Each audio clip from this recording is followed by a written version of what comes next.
இது ஒரு premium bus இல்ல, இதோட பிரீமியம் ஸ்ட்ரெஸ் தான். ஏன்னா கண்டக்டரும் டிரைவரும் சரியான சம்பவம் பண்ணிட்டு இருக்காங்க.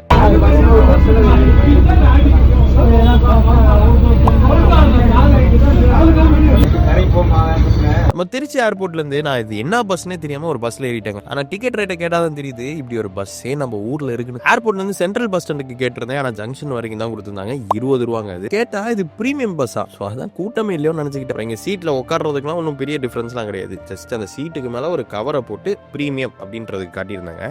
ஸ்டாப் வேணா பிரீமியம் சொல்லலாம். நான் சுப்பிரமணியபுரம், டிவிஎஸ் டோல்கேட், ஜங்ஷன், அப்புறம் நேரா சென்ட்ரல் பஸ் 4 ஸ்டாப் தான், நடுவில் எங்கேயும் நிற்காது. என்ன ஒன்று, இந்த பஸ்ஸை பத்தி இன்னும் நிறைய பேருக்கு தெரியாதுங்க, இன்க்ளூடிங் மீ. அதனால என்னதான் கண்டக்டர் இது ரேட்டு ஜாஸ்தின்னு கத்துனாலும் மழையில இருந்து எப்படியாச்சும் எஸ் ஆயிடும்னு எல்லாருமே பஸ்ஸுக்குள்ளார வந்துட்டாங்க. ஒரு சில பேர் டக்குன்னு சுதாரிச்சு கீழே இறங்கிட்டாங்க. அது வரைக்கும் ஆச்சா பூச்சான்னு அந்த டிரைவரும் கண்டக்டரும் மாறி மாறி எல்லாரையும் கத்திக்கிட்டு இருந்தாங்க. அது வரைக்கும் நான் வீடியோ எடுக்கலங்க. ஆனா அந்த டிரைவர் ஒரு வயசான அம்மாவை பார்த்து உனக்கு அறிவு இல்லையா அப்படின்னு கேட்டாரு பாருங்க. அப்போதுல இருந்தா நான் வீடியோ எடுக்க ஸ்டார்ட் பண்ணேன். நான் இறங்குற வரைக்கும் எல்லா பேசஞ்சர்ஸ் மேலேயும் 2 பேருமே எரிஞ்சு மட்டும் தான் விழுந்துட்டு இருந்தாங்க. இவங்களை தண்டிக்கணும், சஸ்பெண்ட் கொடுக்கணும், இந்த மாதிரிலாம் நான் சொல்லவே வரலங்க. ஏன்னா எங்களுக்கும் புரியும், காலையில இருந்து நைட் வரைக்கும் எல்லாத்தையும் சொல்லி ஸ்ட்ரெஸ் ஆயிருப்பாங்க. ஆனா அப்படிப்பட்ட பேசஞ்சருக்கு நம்ம சொல்லி புரிய வைக்கணும்னு தெரிஞ்சுதானே இவங்க வேலைக்கெல்லாம் சேர்றாங்க. அதுவும் வர பேசஞ்சரை எப்படி நடத்தணும்னு டிபார்ட்மெண்ட்ல சொல்லி தராங்களா இல்லையான்றதெல்லாம் எங்களுக்கு தெரியாது. ஆனா இனிமேலாச்சும் இந்த மாதிரி பஸ்ஸஸ்க்கு கொஞ்சம் டென்ஷன் இல்லாத சாஃப்டான ஆளுங்களை மாதிரி போட்டா நல்லா இருக்கும். அவ்வளவுதான்.